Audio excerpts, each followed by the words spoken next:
Hey, what's up YouTube? My name's Cameron Doherty here with another tech video. I'm finally getting a chance after nearly a year with my new gaming PC to complete it and really make it the proper gaming PC that I always wanted it to be. And that's gonna be with installing a new GPU. All right, so I built this PC around the February 2021 timeframe. So at the time of filming, that's roughly about a year ago.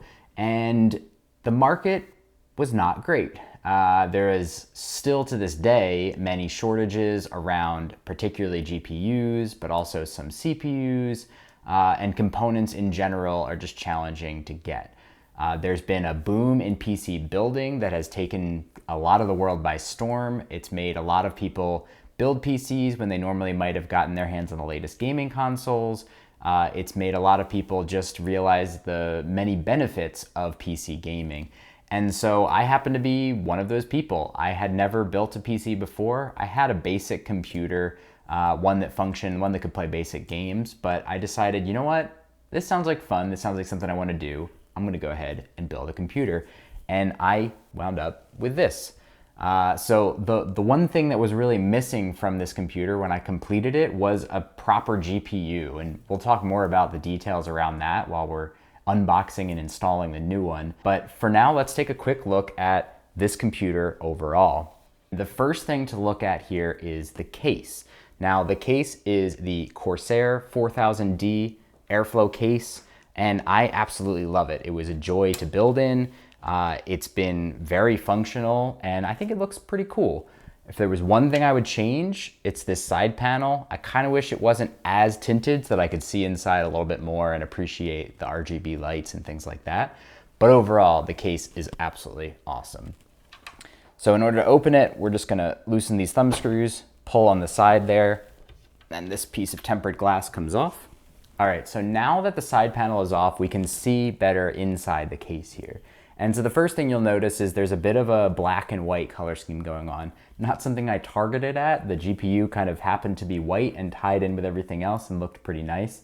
And overall, I really like the aesthetic. It's relatively simple, relatively clean, and looks nice. So let's do a quick rundown of the components and the parts here that we can see. The first thing starting out is the motherboard, and the motherboard is an MSI MPG B550 Gaming Edge Wi-Fi motherboard. So I knew personally that I was going to want a Wi-Fi board, even though I do keep it connected to Ethernet when I use it, but I want to have that flexibility just in case I need to move it somewhere or I wind up in a circumstance in the future where I don't have access to an Ethernet port. Next, the processor. And this was the first thing that I was really impacted with a shortage. And so I really wanted to get a mid-tier AMD processor, something that would be fully capable, but not crazy over the top. And so I wanted to go for the latest AMD Ryzen 5 chip, which at the time would have been the 5600. And a year ago, the 5600 was pretty much brand new and was impossible to get. So it was at the point where it was selling only in lotteries and you had to get lucky in order to get your hands on one. Ultimately, I found an AMD Ryzen 5 3600 for just 190 bucks, which was good enough for me to pull the trigger and just go ahead with it. Do I wish I had waited? No, not really. It served just fine for everything I needed to do, and it was available when I wanted to build my PC. Next up, we have our RAM. I went with the G-Skill Trident Z Neo. I went with 32 gigabytes. And they've been solid. I really love the look of them. The RGB on them is pretty sweet. I like to keep the RGB relatively simple, but I love the rainbow of the RAM. So that's my one little rainbow in the otherwise black and white sort of overall aesthetic. And yeah, so I decided to go with 32 gigabytes, which is probably overkill in most circumstances, but it really didn't wind up being that much more. And so I decided to just up that from 16 to 32 and get a little bit of future proofing, if you will. I don't really believe in that entirely, but you know, I'd rather have too much RAM than not enough personally. The next thing you're not gonna be able to see directly, but underneath here we do have our M.2 drive. So this is the only drive in the computer, and it is a Samsung 860 EVO. So this is a 1 terabyte M.2 SSD, and it is fast. So before this, I went from literally spinning hard drive to M.2 SSD, and that leap was just a revelation, realizing just how fast any sort of SSD product is compared to a spinning hard disk is absolutely wild. And that's been one of the coolest parts about seeing how fast a computer like this can boot up, how quickly you can download games and retrieve files and move files and all of that. It's been really quite impressive. On the back end, the power supply, which is hidden underneath the sheath here, that is a Seasonic Focus GX650. It's an 80 plus gold power supply, which was kind of the minimum I was looking for. I found a good price on this particular one. Otherwise, I knew 650-ish was what I was gonna need. I wasn't trying to do too much overkill there, though in hindsight, with higher powered GPUs, I wonder if maybe I should have gotten a little more than 650, but with this upgrade, I still think I'm gonna be within that threshold and be okay, and so we should be fine for at least this generation. The last thing other than the GPU are these fans. So we do have 6 fans, 3 in the front, 2 at the top, and 2 at the back. And configuration-wise, these 3 are blowing in. We have 2 exhausts going out the top and 1 exhaust coming out the back. So equalized airflow, 3 in, 3 out. These are all also Corsair fans, and so these are the Corsair ML120 Pros, and they've been pretty cool. This is the one thing as a first-time PC builder, I got a little sucked into the idea of having a bunch of RGB fans. Sprung for these that were definitely way more than I needed to spend. I spent $230 total on these 6 fans. The ML, these are magnetic levitation fans, which means they have very low friction. They really spin quite free. And yeah, so this is the one thing I would say as a first-time PC builder, you can get a little bit sucked in and buy something that you really don't need. This was my one that I bought that I really didn't need. And am I mad about it? No, not really. I think it's really cool. It's fun. And they should be good quality fans that even if I outgrow this computer, there's something that hopefully I can carry forward as long as they don't start dying, which I don't think they will, then they can be something that carries forward and is used across many builds. So a little bit of a splurge there, but it's okay. And so the last piece to cover is the graphics card. And so if you've been following computers, building computers, just following overall market trends in general, then you've probably heard about the chip shortage broadly and the GPU shortage specifically. And so there has been a massive shortage of semiconductors. It has impacted so many different industries. You'll see regular CPU chips being impacted. It's disrupted the entire auto industry because of the chips needed in automobiles today. And then in particular, it's been impacting the GPU market. And so it's a lot of different forces at play. Part of it is cryptocurrency mining. Part of it is the increased demand of people wanting to buy GPUs amid a growth in PC gaming and PC computer building. And then just you throw some disruptions in there with supply chains and things like that, and all of a sudden you wind up with a long multi-year problem that we don't really know when we're gonna see the end of. And so at the time, and remaining today for the most part, it's virtually impossible to just go out and buy a GPU. And so I was hunting around, I was entering things like the Newegg Shuffle, I was trying to find any way to get one without paying scalper priced, crazy gouging GPU prices on eBay or some other secondhand marketplace. And ultimately I found a friend that had this card, which is the Asus NVIDIA 1060. So this is a couple generations old, but it was enough that it was something that could get me up and running, take care of all the games that I've wanted to play to date, and really kind of put a bandage on that need of just needing something to get going. And so to this day, I haven't played anything where this has really been a limiting factor. I definitely could have had better performance or played at higher settings, but there's been nothing that this card has not been able to handle, which I think is really a testament to the fact that despite the fact that everybody wants these, latest and greatest and best and fastest and all of that stuff, If you're playing basic games and you're playing it at 1080p on a simple monitor, there's really not always that much of a need to have the latest and greatest. Now, if you want to play in 1440p or in 4K, then you start getting into truly needing to have a higher powered graphics card. And if you're just somebody that wants to play at the absolute most ultra super settings across all the games and you want to play the most graphically intensive games available, then sure, you're going to need to pay for the expensive graphics card, which today is either paying a scalper price or getting really lucky. So this is what I've been working with for the last year, and now finally today, getting to complete this build and put in what I think is a proper GPU that fits with what I was initially going for, what my initial goal was a year ago when I set out. We'll be putting in this guy. And so this is the EVGA 3060 Ti, so going with another NVIDIA card, and this is specifically their FTW for the Win 3 Ultra card.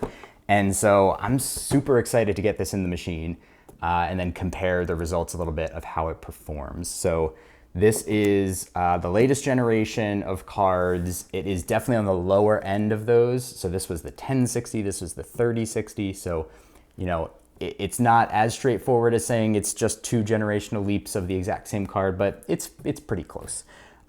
This is the 3060 Ti specifically, which is just kind of a slightly upgraded version of that. So it should perform significantly better than this, and I'm very excited to get it in the machine. So I'm gonna go ahead and get this unboxed, and we're gonna take a look at upgrading your GPU. And so we will get this opened. I have had it for a little while, and I'm really excited now to finally be opening it up and seeing it and putting it in the system and trying it out. It's gonna be very exciting. Quite good, there we go. Beautiful, all right. So there is our graphics card. You can see this is a triple fan version, so it should keep it relatively cool. These newer cards can be quite power hungry and can put off a lot of heat. So I think I've got plenty of airflow. As I mentioned, if there's one thing in my system that's overkill, it's the fans, particularly when we're talking about having a relatively not power hungry chip. And so I think this build should be fully capable of keeping this thing cool and operating at the level that I want it to. In terms of I/O here, there is 3 display ports and 1 HDMI on the back, and so we will have plenty there to handle everything for us. Right now, I am using just a simple 60 hertz 1080p monitor. It's an ultra wide monitor that I bought really with a productivity focus, not a gaming focus, but get subscribed because I do have some more upcoming content specifically related to computers and things like that. And one of them will be getting a proper gaming monitor, which is really going to be able to unleash this guy. So get subscribed if you want to see more of that. The only other thing in here is an installation guide, and otherwise that is it. One thing to note here is about power. And so when you're upgrading your GPU, one thing you're gonna have to look for is what power connectors your existing GPU uses compared to your new one. And so my existing GPU just uses this single, I believe it's a 6-pin, yeah. So it's a single 6-pin, whereas this new card, as I mentioned, uses a lot more power. It's gonna need 2 8-pins. And so one thing you're gonna wanna do is think about your power supply, make sure that you have the right cables, and then you might need to grab an additional cable if you've been all set up like I am. One thing you will notice on here is that this particular cable does have 2 8-pin connectors available. And so you probably think, okay, great, I can just connect those 2 in there. Unfortunately, that's not the best way to do it, because you are limited by how much power can come through this single cable. And so it's much better off using 2 separate cables connected to the power supply rather than using one that's split like this. So from my power supply, I was able to grab this other cable, which is exactly the same, and will allow us to get the appropriate dual 8-pin connectors that we need to make this work. And so you'll see similar setup here. We're gonna have two 8 pins now. They both have the splits, but we're not gonna use those. And so in addition to installing the card, we're gonna need to pop this into the power supply down below and route this up so that we can get the proper amount of power.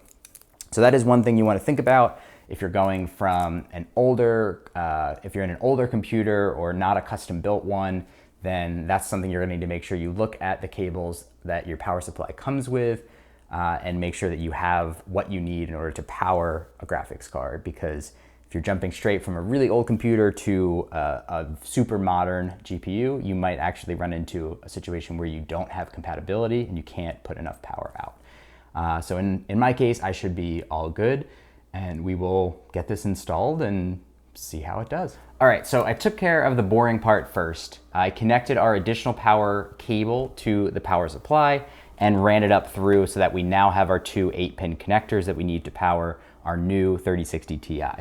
Now, the next step is to remove our existing GPU. And to do that, I'm gonna use a screwdriver here. These are thumb screws on the side that are holding it in. So if you can reach it, you can use your thumb, but they're usually a little tough to get to because the GPU is in the way. And so I will be using the screwdriver. So in my case, there are 3 screws that are holding it in. It'll depend on how many PCI slots your existing card uses to tell you exactly how many are going to be holding it in. But in my case, the answer to that is 3. So I will remove these 3.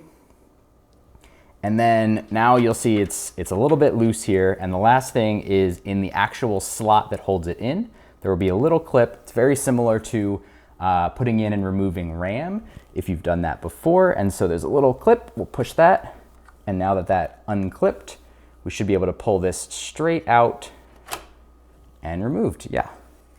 So there we go, there is our ASUS card. So we have, you know, a little bit smaller of a card. This is going back to a 1060. Dual fan, this had 6 gigabytes of VRAM on it.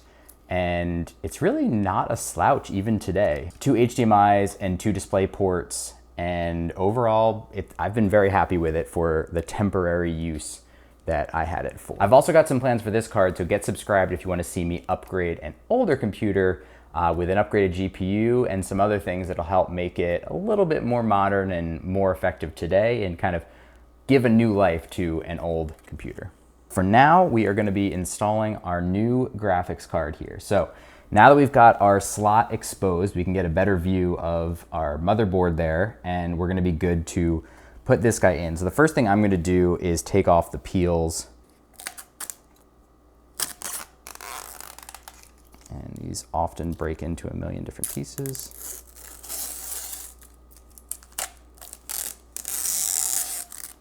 Got one big one on the back here.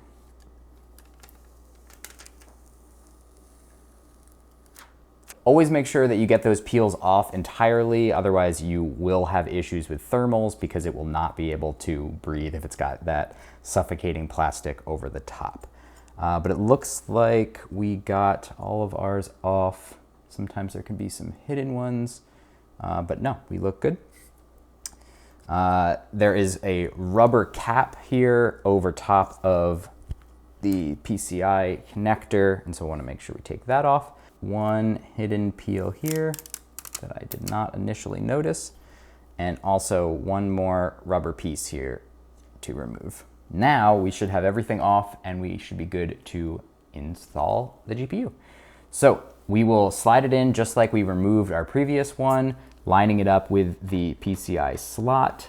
Once you do have it lined up, I like to hold the case and press in. You hear that click, that's the clip re-engaging. And now we just want to make sure we line it up with our holes here and reinstall these screws. So this one actually uses one less screw than my previous card did. My previous card had a little bit of a lip at the bottom that caught onto this 3rd screw, but in this case we're just going to need these 2. Sometimes might need to support it a little bit just to line it up with the holes.